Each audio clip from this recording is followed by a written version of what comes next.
할렐루야. 네, 아주 강렬한 빛이 제 눈을 비치고 있네요. 네, 혹시 리모컨이 없으면은 우리 용훈 형제가 키가 크니까 꺼주시면 될 것 같아요. 아, 네. 이제 여러분이 보입니다. 빛밖에 안 보이는데 좋아요. 오늘은 제가 약간 설교 전에 양해를 먼저 좀 구하겠습니다. 저희 가족들이 이제 확진에 걸려가지고 지금 혹시나 해서 제가 마스크를 쓰고 말씀을 전하려고 해요. 저는 이제 PCR 검사를 해서 음성도 나오고 오늘 아침에도 그 자가 키트로 해서 음성이 나오긴 했어요. 그래서 아직 제가 코로나에 안 걸렸습니다. 안 걸리신 분 있어요 여기서? 그럼 다 걸렸어요 우리? 상미자매 아직 안 걸렸네. 우리 이제 소위 그 천연기념물이라고 불리는 조금만 더 버티면 아마 어디 사전에 등록될 수도 있어요. 최후의 1일 이런 거 한번 잘 버텨봅시다. 저는 이제 굉장히 위험한데 아무튼 이제 코로나 다시 또 재유행도 한다 그러긴 하는데 이제는 또 백신도 있고 또 이제 어떻게 대처해야 되는지를 알아서 그렇게 우리한테 혼란을 가져다 주지는 않는 것 같아요. 그래서 그러나 이제 환절기도 있고 여러분 이제 일상이 있는데 또 건강하게 잘 지낼 수 있었으면 좋겠습니다. 오늘은 오직 사랑과 정결함으로 옷 입으라라고 하는 제목으로 로마서 말씀 계속 전하겠습니다. 이 사도 바울이 이제 로마서를 통해서 구원의 복음을 소개를 했어요. 그리고 이 복음을 믿고 이제 구원을 받은 자에게 그 구원받은 이후의 삶에 대해서 즉 하나님 앞에서 하나님의 자녀답게 살아가는 그 삶의 내용도 함께 소개해주고 있는 말씀입니다. 그래서 오늘 우리가 13장 이하에도 이제 그 항목들을 살펴볼 수가 있겠는데요. 우리가 이 말씀을 들을 때 한번 좀 먼저 우리 마음에 좀 생각해야 되는 게 있다면 우리가 이제 살면서 여러 가지 생각을 품고 그 생각을 품고 있으면 이제 행동으로 열매를 맺는 건데 중요한 것은 우리 그리스도인들에게 중요한 것은 구원받은 자로서 무엇이 이제 하나님 앞에서 옳은지 또 어떤 것은 그른지에 대해서 판단하는 문제가 이 구원받은 자에게는 이제 있다는 거예요. 그래서 내가 예수님을 믿고 구원받았기 때문에 이제 죽으면은 하나님 천국에 간다. 나는 지금 죽어도 괜찮다. 이제 예수님이 나를 구원하셨기 때문에 그렇다. 라고 하는 그것만 있지 않아요. 그렇다면은 구원의 목적이 그거라면 우리가 예수님을 믿을 때 다 같이 그냥 믿는 순간은 죽고 참된 믿음을 가지면 생명이 끝나고 이제 하나님 곁으로 가면 되겠죠. 그렇게 하지 않고 구원받은 자가 똑같이 이 땅에 살아가는데 이제 구별되어 살아가는 방식으로 하나님은 우리의 구원을 베푸신다는 거예요. 그래서 그건 맞습니다. 구원받은 자가 하나님의 영원하신 그 은혜 가운데 이제 마지막 날 주님 곁에 품에 가겠죠.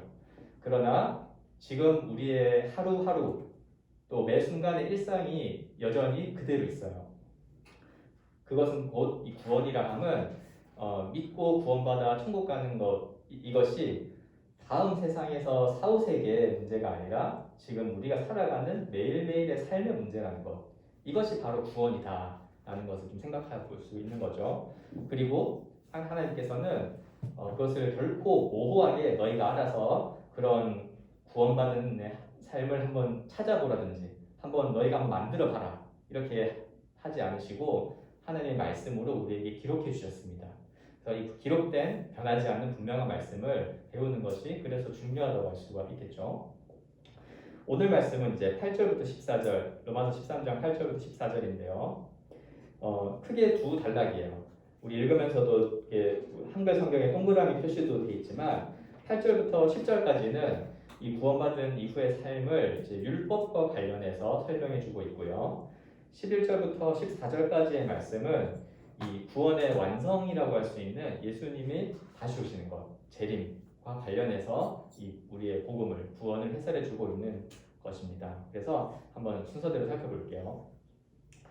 먼저 8절부터 10절의 내용을 보시면 이 그리스도인들은 이웃을 사랑함으로 율법을 완성한다고 사도 바울은 설명을 하고 있어요. 8절에 보니까 피차 사랑의 빛 외에는 아무에게든지 아무 빛도 지지 말라 이렇게 기록되어 있죠. 우리 모두는 이 그리스도인들은 사랑의 빚을 지고 있다 이렇게 표현을 하고 있어요. 여러분 빚이라는 게 뭐예요? 여러분 지금 빚 있습니까? 갚아야 되죠. 학자금. 또 혹시 뭐 이제 여러분 조금 더 세월을 보내면 이제 지금은 부모님 품에 있지만 떠날 때는 여러분이 살아가야 할 집을 구할 때 큰 빚을 져야 돼요. 그래서 평생 갚다가 그 다음에 물려줘야 돼요. 빚을 물려줘야 돼요. 네, 그런 일들입니다. 근데 이 빚이 뭐일까? 어떤 채무죠. 뭔가 빌려서 되갚는 그런 걸 의미하는 거죠. 그런데 그리스도인들도 다 빚을 졌는데 뭐냐면 사랑의 빚이라는 거예요. 이게 도대체 뭘까 싶죠? 바로 하나님의 사랑이에요. 우리가 구원받았다 이렇게 말할 때 우리가 사실은 그 큰 빚을 우리는 이렇게 대출 받는 그 사인도 안 했지만 우리가 구원 어떻게 받았냐면 하나님의 큰 사랑의 빚을 지고 그걸 이미 받은 거예요. 빚이라는 건 먼저 받은 거잖아요. 받고 되갚는 건데 하나님의 큰 사랑을 받은 게 구원이고 우리가 빚졌다는 거예요. 그래서 예수 믿고 구원받았습니까? 라고 말하면 똑같은 의미로 하나님의 큰 사랑을 받은 거예요. 그래서 우리는 사랑에 빚진 자들이다 이렇게 이야기를 하죠.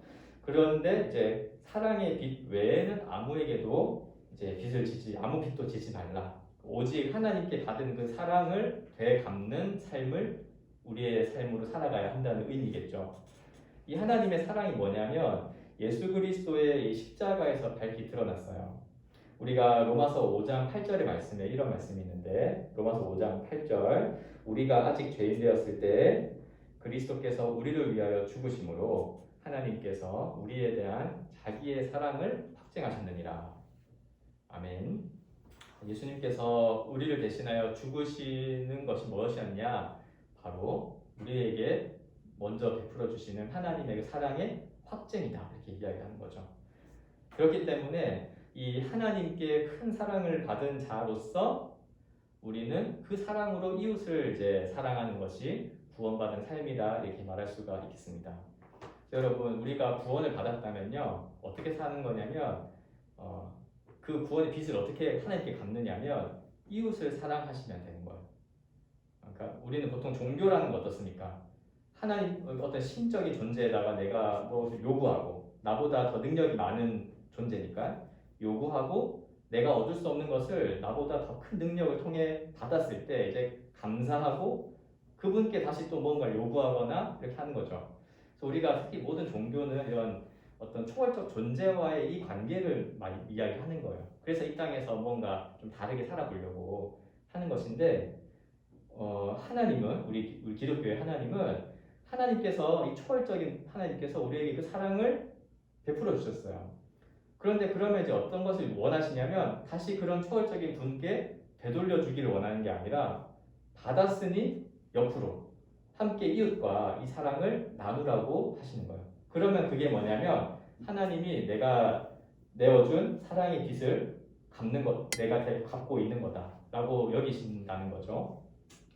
그래서 하나님의 사랑은 너무 특이해요. 너무 초월적 관계, 우리가 보이지 않는 어떤 신적 존재와의 관계에서 사랑을 설명하는 것이 아니라 우리의 이웃과의 관계, 사랑과의 관계를 통해서 이 땅에서의 사랑하는 삶을 통해서 하나님은 우리의 구원을 설명해 주고 계신 거죠. 그래서 예수님이 그냥 하늘 위에서 우리를 부르신 게 아니라 우리와 똑같은 사람의 몸을 입고 이 땅에 내려오신 거예요. 우리와 함께 계셨던 거죠. 그렇게 했을 때 이웃을 사랑하는 것이 바로 구원받은 자의 삶이라고 말할 수 있습니다. 그런데 아까 10절까지 이게 어떤 거였냐면 율법과 관련해서 설명한다고 했죠. 왜 이 사랑이라고 하는 것을 율법을 가지고 연결시킬까 우리가 생각해 볼 필요가 있는데요. 우리 9절과 10절을 한번 볼까요? 9절에 보면 이제 율법의 내용들이 있습니다. 간음하지 말라, 살인하지 말라, 도둑질하지 말라, 탐내지 말라. 또 그 외에 다른 계명들이 쭉 있죠. 있어도 내 이웃을 내 자신과 같이 사랑하라 하신 그 말씀 가운데 다 들었느니라. 사랑은 이웃에게 악을 행하지 아니하나니 그러므로 사랑은 율법의 완성이니라 하시는 거죠. 이것은 이웃을 사랑하는 곳에 바로 하나님의 율법이 완성된다고 하는 이 비밀이 담겨 있다는 뜻이에요. 사실 이웃을 사랑하는 것이 무엇이냐니까 단순히 어떤 인간적인 인류애를 말하는 것이 아니라 이 율법의 여러 조항들, 간음 뭐 하지 마라, 살인하지 말라 이런 여러 조항들의 요약이기도 하고 완성이라는 거죠. 그래서 우리가 누군가를 내 몸과 같이 이웃을 사랑하면 그것으로 하나님은 율법을 다 성취한 자로 여겨주신다는 말씀인 거예요. 되게 놀라운 거죠. 왜 이걸 율법이랑 연결해 주냐면 원래 율법이 뭐예요? 율법은 하나님의 백성인 이스라엘들에게 주신 법이었죠. 그러니까 이거는 뭐냐니까 원래 서로 이웃을 사랑하고 내 몸같이 사랑하는 이 삶은 하나님이 그 율법을 받았던 이스라엘 백성들에게 요구했던 삶의 모습이었어요. 그러나 이스라엘 백성이 그렇게 살지 못했습니다.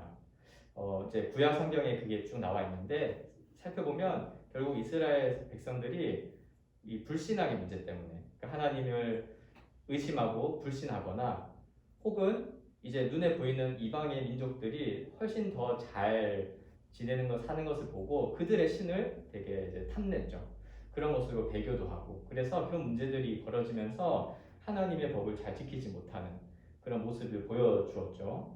근데 이런 이스라엘의 불신앙 그리고 그래서 이웃을 사랑하는 삶을 살지 못하는 그런 모습은 단순히 그들의 문제만이 아니라 하나님을 떠나서 이런 부패함에 물든 우리 모두의 모습이자 일종의 자아상 같은 거예요. 그래서 우리는 구약 성경 이스라엘 백성의 어떤 실패들을 보면서 우리랑 똑같구나 이렇게 알게 되는 거죠. 그래서 하나님 어떻게 하시냐니까 우리가 그렇게 하나님이 원하시는 삶이 있고 그것이 구원받은 천국의 삶이라 해도 우리가 안 되는 거구나라는 걸 깨닫게 하신 후에 약속을 주셨죠. 구원자를 약속해 주셨고 우리 주 예수 그리스도를 보내주셔서 우리를 대신해서 모든 그 율법의 의를 성취하게 하시고 또 우리가 그것을 지키지 못한 죄값을 다 담당하게 하셔서 그리스도를 통해서 이 모든 의를 완성하신 거였어요. 그리고 어떻게 하면 우리가 그리스도를 믿으면 예수님께서 우리 안에 들어와 계시고 그의 안에서 정말 내 마음이 변화되어서 이제 하나님을 사랑하고 이웃을 사랑하게 되는 그런 변화를 우리에게 가져다 주신 거죠. 그래서 예수님을 보내주신 덕분에 우리는 드디어 이웃을 사랑할 수 있는 존재가 되었고 그렇게 살아감으로써 하나님이 원하시는 율법을 다 지킨 삶, 이웃을 사랑하는 삶이 펼쳐진 거예요. 그래서 결과적으로 이웃을 사랑하면 그리스도 안에서 율법을 성취한 자로서 살아가는 삶이다라고 지금 사도 바울은 권면하고 있는 거죠. 여러분 어떻습니까? 여러분의 마음속에 이웃을 사랑하고자 하는 마음이 있나요? 항상 없다고 지금 대답을 했는데 없으면 이제 돌아봐야 돼요. 다시 점검해야 돼요. 왜 이웃을 사랑하지 못하는가? 우리의 본능이에요. 그거는. 그렇죠. 나는 나를 사랑하게 돼 있어요.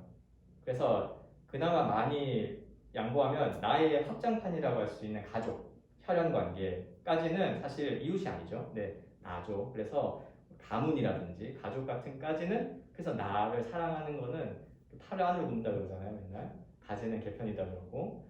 그런데 그것이 아니라 이 그리스도 안에서 하나님의 사랑을 알게 됨으로써 이웃을 사랑하는 그런 마음들이 생겨나야지 이것이 진짜 구원받은 거구나 이게. 그러니까 구원은 절대로 모호하거나 혹은 죽어봐야 알지 그런 거 아니에요. 물론 죽고 나면 알겠죠 당연히. 모두가 알겠죠 그건. 하나님이 안 계시면 어떡해. 또 계시면 어떡해. 이런 거 다 죽고 나면 알겠지. 그러나 성경은 그걸 가봐야 안다 절대로 말씀하지 않아요. 바로 우리 안에 이웃을 사랑하게 되는 마음이 생겨나고 또 그렇게 사는 삶으로 나아가게 하시는 하나님의 그 말씀과 성령의 능력 이런 것으로 우리는 확인할 수 있는 거죠. 그렇기 때문에 이웃을 사랑하는 것은 구원에 있어서 되게 중요한 일종의 그 표지 같은 거예요. 우리가 코로나 딱 검사했을 때 코로나가 확진된 거 어떻게 알아요? 보통 이렇게 두 줄 표시. 아직 저는 못 봤어요. 네, 두 줄 표시되면 걸렸구나 확인을 하죠. 우리한테 내가 구원받은 게 맞나 생각했을 때 그게 알 수 있는 여러 표지 중에 하나는 이제 드디어 뭐 자기 사랑 혹은 이기심 이런 것에서 이웃을 사랑하는 삶으로 또 그런 마음이 생겨나는 것 그리고 그런 말씀들이 옳다 여겨지는 것으로 우리는 확인할 수가 있어요. 그래서 성경은 어떻게까지 말하냐면 예수님을 믿는다고 하면서도 말로 이웃을 사랑하는 것에 대해서 짐처럼 여기거나 그 대신에 자기 안위 뭐 이런 것으로만 가득하다면 그 사람은 진짜 그리스도인인지 한번 의심해 봐야 된다라고 말씀까지 해요. 그런 걸 주제로 다룬 성경책이 요한 1서라고 하는 성경책이에요. 요한이 썼죠. 요한 1서 4장 20절에 보면 이렇게 말씀이 있습니다. 제가 천천히 읽을 테니까 한번 들어보세요. 요한 1서 4장 20절 누구든지 하나님을 사랑하노라 하고 그 형제를 미워하면 이는 거짓말하는 자니 보는 바 그 형제를 사랑하지 아니하는 자는 보지 못하는 바 하나님을 사랑할 수 없느니라. 아멘. 그러니까 눈에 보이는 형제를 사랑하지 않으면 눈에 보이지 않는 하나님을 사랑할 수 없다. 이렇게까지 요한은 말하는 거예요. 거꾸로 생각하면 눈에 보이지 않는 하나님 어떻게 사랑합니까? 그분의 구원에 대해서 어떻게 반응하고 어떻게 감사를 표현합니까? 그것은 눈에 보여주시는 이웃을 믿음의 형제를 사랑함으로써 하나님을 사랑하는 것이다. 이렇게 이야기를 하는 거죠. 그래서 또 요한이 쓴 말씀 중에 이와 반대되는 표현 말씀도 있어요. 특별히 이제 예수님이 하신 말씀인데 요한복음 13장 35절에 보면 예수님이 그래서 너희가 서로 사랑하면 이로써 모든 사람이 너희가 내 제자인 줄 알리라 이렇게 말씀하셨어요. 그러니까 무슨 우리가 하나님의 사랑을 받은 자다, 구원을 받은 자다, 그래서 하나님을 믿는 자다 이걸 어떻게 아냐는 거예요. 이웃을 서로 사랑하는 삶 이것을 통해 너희도 알지만 세상의 모든 사람도 안다는 거예요. 서로 사랑하는 사람을 보고 저들이 예수의 제자들이구나 라는 걸 남들도 안다는 거예요. 그래서 이웃 사랑은 굉장히 중요한 이 구원받은 자의 삶이라고 말할 수가 있겠죠. 이런 말씀을 생각했을 때 우리 동산교회 청년부 공동체도 한번 생각해 볼 수 있겠죠. 우리가 어떻게 살아가야 할까요? 서로 사랑하는 공동체가 돼야 되겠죠. 이것을 위해 서로가 정말 힘쓰고 또 애를 써야 될 것 같아요. 여러분이 이렇게 경험해 본 적이 있겠지만 받는 사랑과 주는 사랑이 있죠. 원래 사랑은 원래 주고받는 거예요. 혼자 하는 사랑은 없습니다. 근데 받는 사랑은 어때요? 이렇게 너무 편하고 그냥 좋기만 하죠. 너무 좋죠. 이게 기본적으로 부모든 뭐 연인이든 친구든 받는 사랑은 너무 편하고 좋은 거예요. 그래서 너무 좋죠. 하지만 혹 사랑을 줘본 적이 있습니까? 주는 사랑은 물론 보람되고 이렇게 하지만 어때요? 되게 어렵고 되게 힘든 거예요, 원래. 그래서 사랑은 주고받는다 이렇게 말할 때 받을 때 좋지만 줄 때는 굉장히 힘들고 수고스럽고 어려운 일이에요. 그런데 이제 여기에 정말 하나님의 비밀이 있는 거예요. 우리가 그렇게 수고스럽고 이웃을 사랑하려면 다 나의 것을 내어주는 것이기 때문에 사랑은 원래 힘든 거예요. 그러니까 뭐 시간도 그렇고 돈도 그렇고 에너지도 그렇고 내 삶의 어떤 내용이나 내 감정 많은 것들을 내어주는 건데 이러한 힘든 사랑을 행하면서 사실 우리는 진짜 사랑이 뭔지를 알아가요. 즉 우리가 하나님께 사랑의 빚을 졌다는데 하나님께 사랑을 받았다는데 그때 하나님의 사랑을 알게 돼요. 심지어 성경에 이런 말씀이 있죠. 어떤 의인을 위하여 자기를 내어주는 것은 꼭 있는데 죄인을 위해서 자기를 내어주는 자는 없다. 예수님이 그렇게 하셨잖아요. 죄인을 위해서 자기를 내어주고 그건 얼마나 수치스럽고 비참한 일이에요. 우리들이 생각해보면. 그런 것들을 하나님이 어렵고 힘들고 인내해야 되는 그 사랑들을 우리에게 베푸셨기 때문에 우리가 그런 사랑의 빚을 이미 지고 있구나라는 걸 깨닫는 것도 이웃을 사랑하는 과정을 통해서 알게 된다는 거예요. 우리 바라기로는 우리 청년부 공동체가 부족함이 많죠, 여전히. 저도 그렇지만. 그러나 우리가 서로 사랑하는 공동체가 될 수 있도록 더 힘을 쓰고 또 힘을 모으고 그렇게 주님의 은혜를 구하면서 갔으면 좋겠습니다. 두 번째로 보시면 11절부터 14절에 이제 구원받은 자의 삶에 관하여서 또 한 가지 이야기하는데 이거 재림과 관련해서 설명합니다. 그래서 그리스도인은 이 예수님의 재림과 함께 오는 이 온전한 다음 세상을 또 기대하면서 이 세상에서는 정결하게 살기를 힘써야 한다고 권면하고 있죠. 11절에 보니까 또한 너희가 이 시기를 알거니와 이야기합니다. 이 시기는 어떤 시기냐? 지금이 언제냐 이런 걸 안다는 거예요. 복음은 우리의 모든 어떤 생각을 또 우리의 관점을 변화시켜주는 그런 말씀인데 특별히 우리는 이 복음 예수 그리스도로 인해서 시간에 대한 관점도 변화된 자예요. 사실 이 가치관이 바뀐다는 거에서는 이제 이 시대, 이 시간을 또 생각하게 되는 건데 하나님께서 이 역사를 시작하셨고 또 끝에 완성하실 거라고 하는 이 시간에 대해서 성경을 통해 우리 이제 알게 되죠. 이걸 이제 조금 좀 약간 어려운 말로 이제 직선적 역사관이라고 이렇게 불러요. 기독교의 역사관은 그 직선적 역사관이라고 말합니다. 역사관이라는 게 이제 그 삶에 모든 거에 영향을 끼치거든요. 좀 더 정확하게 표현하자면 하나님께서 창조하셔서 시작된 역사가 직선적으로 흘러가다가 한 방향으로 흘러가다가 주님의 오심으로 하나님의 완성으로 끝이 나는, 그래서 직선은 뭐예요? 시작점과 끝점이 있죠. 이러한 역사관이라고 이야기하는 거예요. 그래서 끝점이 있다. 시작과 끝이 있고 시작이 있다면 그리고 끝이 있다면 이것을 주관해 가시는 분도 계시다라는 역사관을 가지고 있는 거예요. 근데 신약에 이르러서 성경을 통해 더 분명하게 알았죠.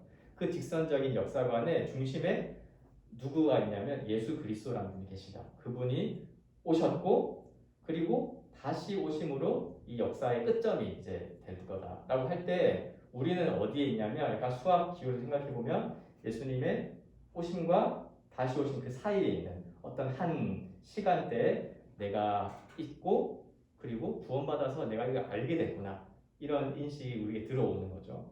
이런 직선적이고 그리스도 중심적인 역사관을 복음을 통해서 우리는 알게 돼요. 이거는 뭔가 뭐 똑똑하거나 많이 배웠거나 이런 건 상관없어요. 성경 말씀을 통해서 또 성령께서 우리 마음에 그러한 믿음을 주시고 지식을 주셔서 알게 되는 은혜 같은 거예요. 약간 좀 비교해 본다면 뭐 타 종교의 역사관들은 직선적인 것도 있지만 뭐랄까 순환적 역사관 이런 것도 있죠. 그래서 특히 순환적인 역사관은 돌고 도는 거니까 우리 뭐 불교나 힌두교의 윤회 사상 이런 것들이죠. 뭡니까? 이제 시작도 없고 끝이 없죠. 그렇기 때문에 역사를 주관해 가시는 분도 사실은 없다 이렇게 되는 거예요. 다 그냥 우리 세계 자체가 그냥 어떤 신적인 존재이거나 혹은 신도 이 안에 포함되어 있다 이렇게 생각을 하는 거예요. 그러면은 그런 생각 자체가 또 우리의 삶에 영향을 미치죠. 특별히 이제 이 순환적인 역사관 이런 타종교의 이런 역사관은 어떤 걸 주냐면 어차피 세상을 주관해주는 어떤 주관자는 없다면 그러면 이제 뭐 도덕, 윤리 이런 기준도 없는 거죠. 없기 때문에 각자가 신인 거고 각자가 판단해서 잘 살면 되는 거다. 이런 세계관으로 이제 빠지게 되는 거예요. 근데 중요한 거는 사도 바울이 딱 11절에 이렇게 이야기합니다. 이 시기를 알기 때문에 자다가 깰 때가 되었다. 이제 깨라는 거예요. 보통 목사님들이 설교할 때 만약에 자다가 이제는 깰 때라 이렇게 많이 하는데 이렇게 깬다는 게 자다가 눈 깨는 게 아니라 지금 우리가 속해 있는 시간을 이해하는 시대를 이해하는 거예요. 내가 구원받은 시대, 구원이 베풀어지고 있고 그 구원받은 자로서 합당하게 살아가야 할 때가 지금인 걸 깨닫고 그에 합당하게 살라는 거예요. 그것이 이제 중요합니다. 그래서 여러분 그리스도인은 그냥 구원받았으니까 난 어떻게 잘 되겠지. 뭐 내 인생은 어떻게 잘 되겠지. 막연한 생각보다는 오히려 성경은 생각하라 그래요. 구원받은 게 뭐냐. 그래서 이제 주님이 오시면 이 세상은 완성이 되고 영원한 구원의 삶에 들어가게 되는 그런 역사를 생각할 때 나는 지금 이렇게 지금 위치에 서서 어떻게 생각하고 또 어떤 마음을 품고 어떻게 행동하는 것이 옳은가라고 생각하라는 거죠. 즉 하나님의 시간을 생각하고 살아갈 때 우리의 삶에는 변화가 있고 또 각성이 있고 회복이 있는 거예요. 그래서 우리는 종종 눈에 보이는 몇 가지 요소나 외모적인 것들을 이렇게 많이 생각하죠. 평소에 저도 그런 거 많이 생각하는 것 같아요. 내게 갖추어진 외형을 많이 묵상합니다. 그러니까 실제로 어때요? 우리의 가진 시간, 에너지, 돈 이런 것도 다 그런 데 많이 쓰죠. 그러나 우리가 살아가는 시간, 시대에 대해서 깊이 생각하고 묵상하라는 게 성경의 권면이에요. 그걸 통해서 우리는 진리를 찾을 수 있고 또 길을 발견할 수 있다는 말씀인 거죠. 시간을 잘 헤아린 사람이 지혜로운 사람입니다. 제가 이거는 뭐 누가 만들었는지 모르겠는데 이제 옛날부터 들었던 이야기이기도 한데 그 인터넷에서 돌아다니는 그 유머예요. 이제 여기 다 대부분 자매가 있어가지고 막 재미없을 수도 있는데 게다가도 재미없는 제가 말하니까 얼마나 재미없겠어요. 근데 이제 어떤 거냐면 이제 그 육군사관학교 아세요, 여러분? 이제 장교들 시험 보는 그런 사관학교죠. 육군사관학교에 이제 면접을 보고 우리 수능 보듯이 막 시험도 보고 체력 테스트도 하는데 이제 거기 탈락한 사람이 자기가 이제 탈락해서 억울하게 탈락해서 열받아서 쓴 이제 건데 실화인지 모르겠어요. 실화라면 너무 웃긴 거고 아마 유머 같아요. 근데 왜 탈락했냐?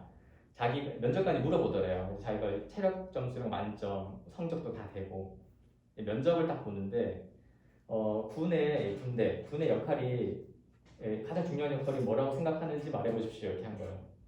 그러니까 이제 이 친구가 가만히 있다가 대답한 게 군대는 어지러운 국정과 사회 혼란을 진압하고 사회를 안정시키는데 역할이 중요합니다. 기다렸다는 거예요.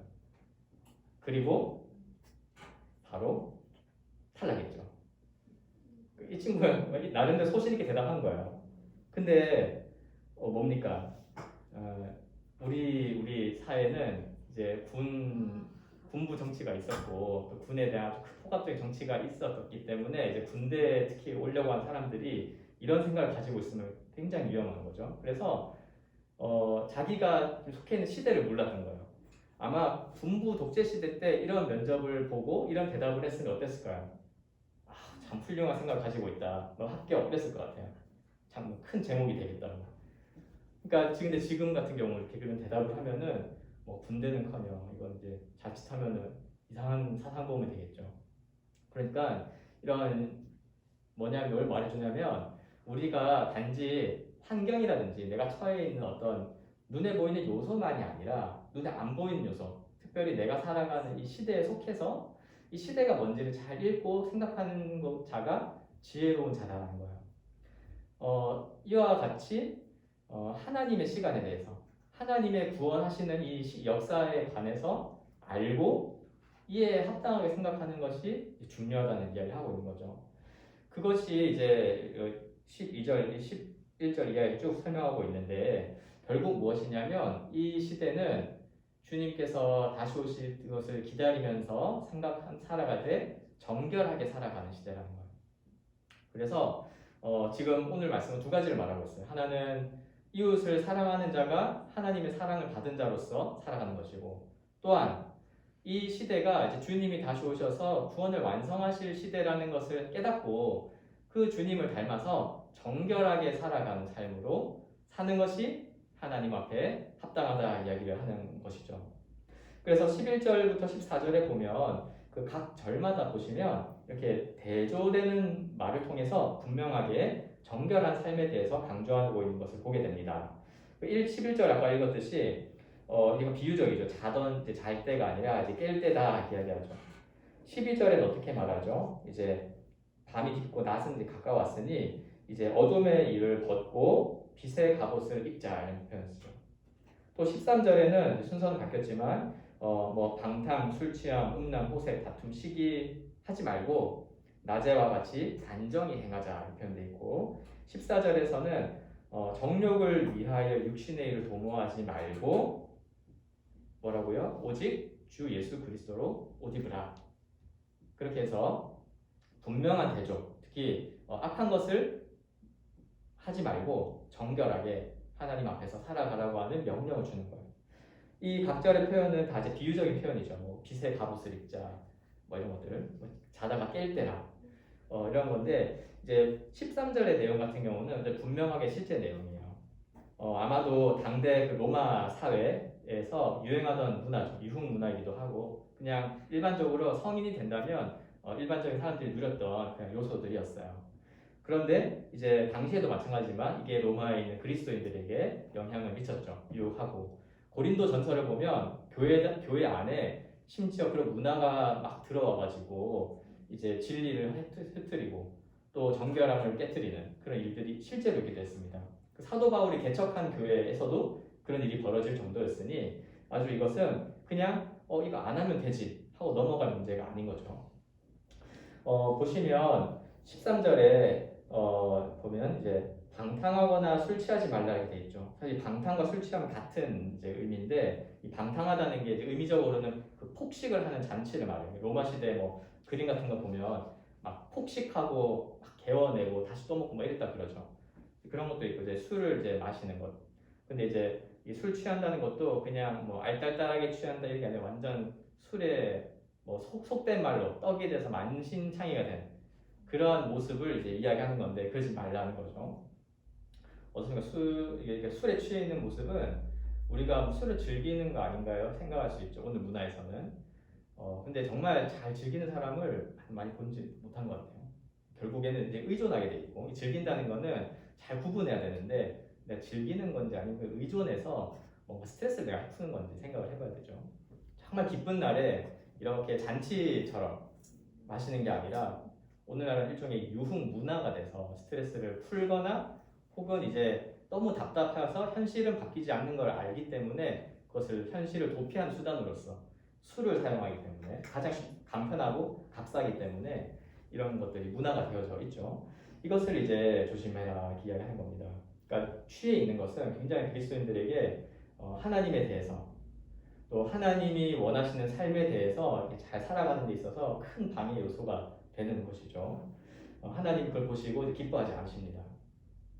그리고 보면은 이제 음란하거나 호색하지 말라 이렇게 돼 있죠. 이것도 두 개 비슷한 이야기예요. 그래서 이 음란하다 이야기는 그 성적인 부도덕을 의미하죠. 그래서 법적이고 어떤 성경적인 부부 관계가 아닌 모든 이제 어떤 성적 관계를 의미해요.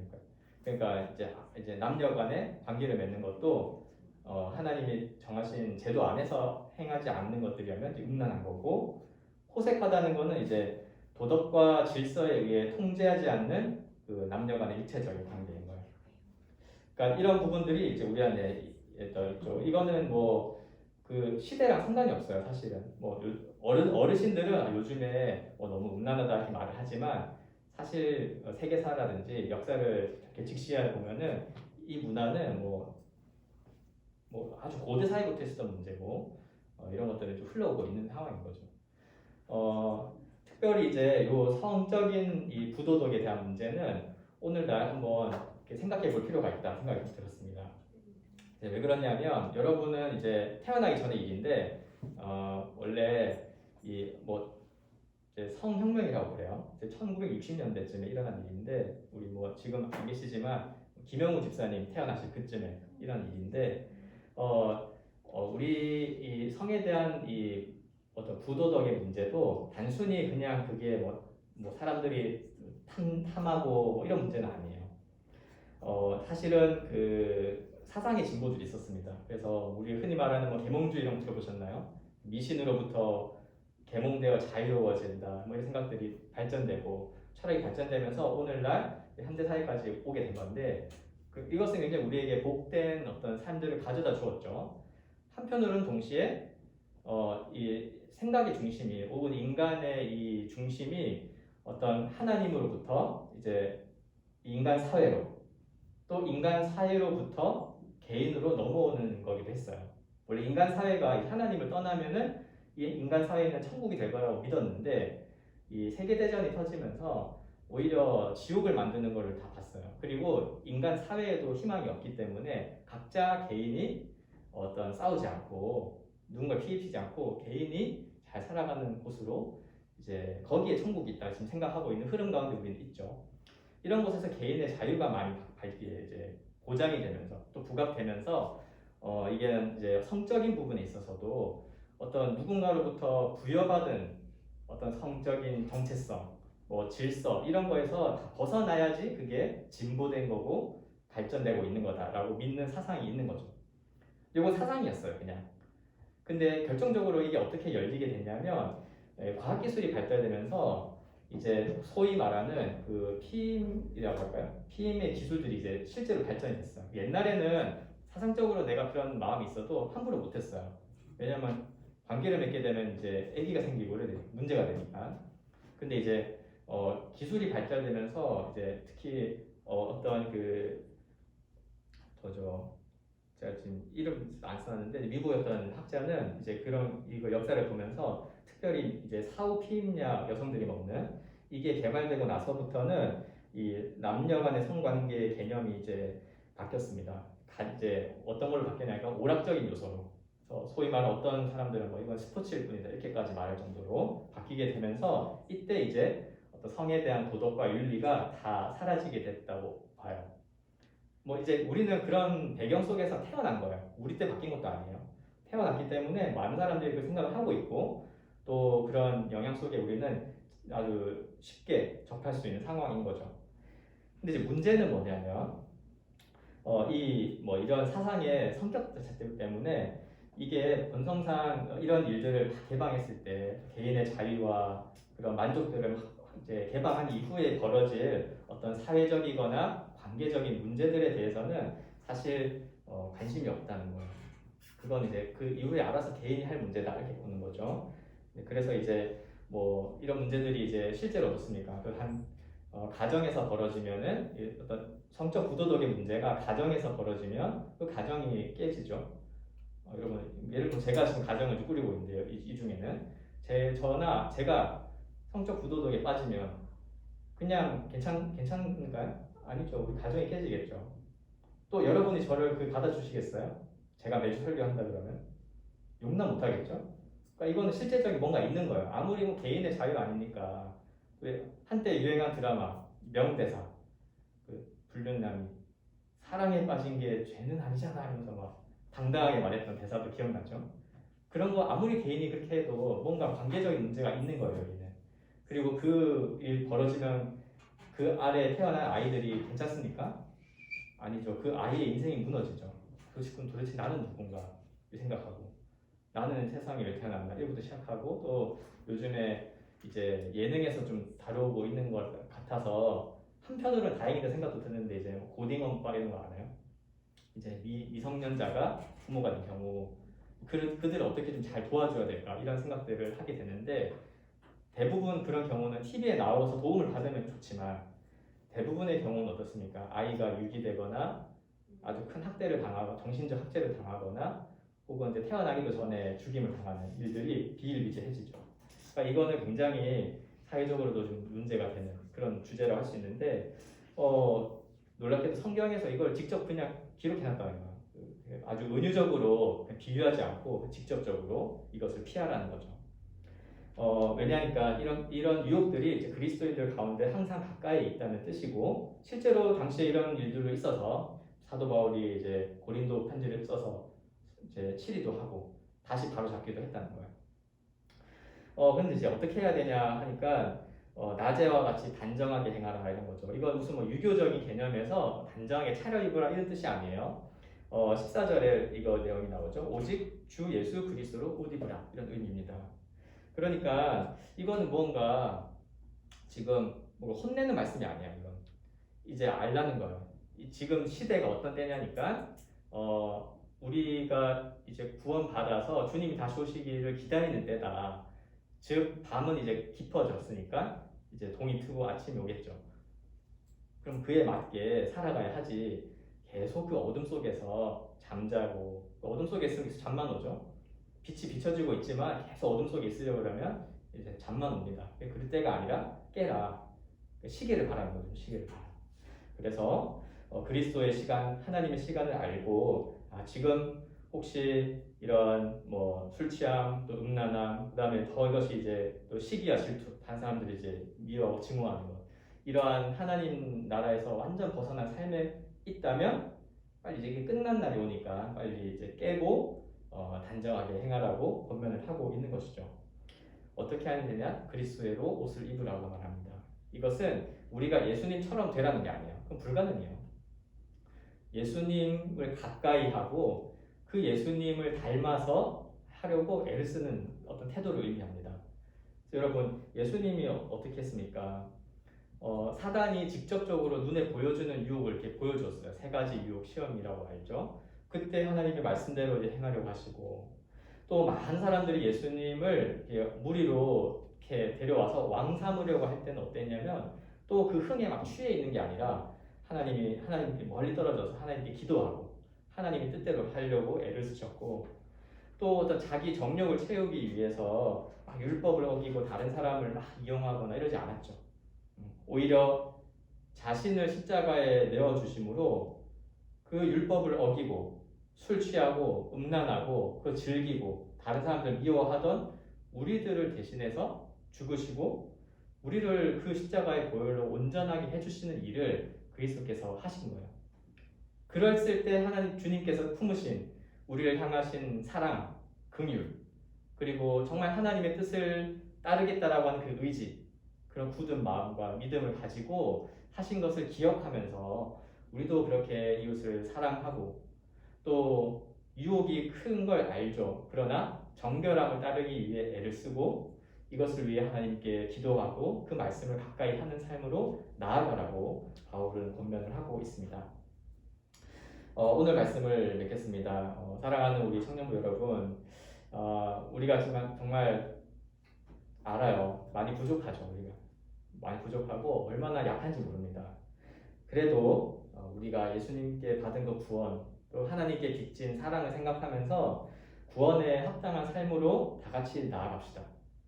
이제 다시 말씀을 붙들고 주님의 은혜를 구하고 다시 나아갈 수 있어요. 이웃을 사랑하는 일은 힘들고 수고로운 일인 것을 압니다. 그러나 할 수 있는 대로 여러분의 위치에서 여러분과 함께 있는 이웃들에게 있는 힘을 다해서 사랑하려고 애를 쓰십시오. 그렇게 해서 여러분 자신이 하나님과 우리 주 예수 그리스도를 사랑하고 있는 사람인 것을 확인하고 그 믿음을 자라갔으면 좋겠습니다. 또한 이 시대와 또 우리가 속해 있는 사회 문화는 그 옛날 로마 문화처럼 이제 이 음란한 것들, 또 정욕을 채우는 것들을 우리 대중문화에 다 녹여놓고 이렇게 은밀하게 우리를 유혹하죠. 이제 지금은 자본주의 시대이기 때문에 돈만 있으면 얼마든지 그것을 취할 수가 있다고 그래요. 요즘에 뉴스도 많이 나오지만 이제 뭐 2030 청년들이 뭐 마약 같은 데도 쉽게 손을 댄다 그러는데, 그게 왜 가능해졌냐면 값이 싸져서 그런 거예요. 마약 값이 싸지고 뭐 제조하기 쉽다면서요. 그런 걸 가지고 아주 쉽게, 또 요즘에는 뭐 텔레그램 이런 거 기록도 안 남는 게 있으니까 그런 걸로 하는 거예요. 그게 가까이 있습니다. 뭐 그리스도인들이라고 그런 게 우리 피해가겠어요? 우리한테 맨날 문자도 오고 할 수 있겠죠. 그러나 거기에서 정말 그걸 취함으로써 그 개인의 어떤 정욕, 특히 무한한 정욕, 그런 것들을 만족시킬 수 있다. 그리고 그곳이 천국이다 이렇게 주장을 하기도 하죠. 그러나 그게 그럴듯해 보입니다. 그러나 우리 그리스도인들은 오직 예수님의 정결함으로 옷 입기를 힘쓰기를 바랍니다. 그래서 바라기로는 우리 동산교회 청년부 여러분만이라도 이 어두움에서, 잠에서 깨어나서 있기를 부탁을 드립니다. 세상 사람들은 기독교라는 꿈에서 깨어나라고 조롱합니다. 하지만 혹시 반대로 그들이 오랜 세월 동안 이 하나님이 없는 어둠 속에 그 잠들어 있는 건 어떻게 할까요? 오히려 성경은 말씀하죠. 자다가 깰 때가 벌써 되었으니 이제 우리의 구원이 처음 믿을 때보다 가까웠습니다. 아멘. 주님의 구원을 받은 자로서 예수님의 사랑과 정결함으로 옷을 입고 이 어둠 속에서 정말 한 줄기 빛으로 살아가는 저와 여러분이 되기를 주님의 이름으로 축원합니다. 기도하겠습니다. 사랑하는 하나님 아버지, 오늘 주신 말씀을 통해 우리가 구원받은 자로서 예수님의 그 사랑과 또 정결함을 닮아 옷을 입고 살아가라고 하시는 이 권면의 말씀을 우리가 믿음으로 받고 또 이것으로 결단하게 하시니 감사를 드립니다. 우리가 살아오는 그 인생들, 또 지금 현재 처해 있는 상황들을 생각했을 때 참 부족하고 연약하며 또 낙심하는 일들도 많이 있지만, 하나님께서 우리에게 예수님을 보내주시고 또 그 예수님이 다시 오실 때까지 이 우리의 모든 삶이 그 가운데에 있다는 이 하나님의 시간을 생각할 때 우리는 얼마나 큰 하나님의 은혜를 받았고 또 하나님의 사랑을 이미 받은 자인 것을 생각하게 됩니다. 이 지식으로 또 이 믿음으로 또 이것을 더 굳건하게 하는 하나님의 말씀과 또 성령의 능력으로 우리 모든 청년부 지체들 하나님의 사람으로 잘 살아갈 수 있도록 은혜를 베풀어 주시옵소서. 한 주간 또 여러 학교와 또 직장에서 또 여러 관계들 속에서 살아갑니다. 그 속에서 물론 이 어둠의 유혹들이 있지만 그러나 우리가 빛의 자녀요.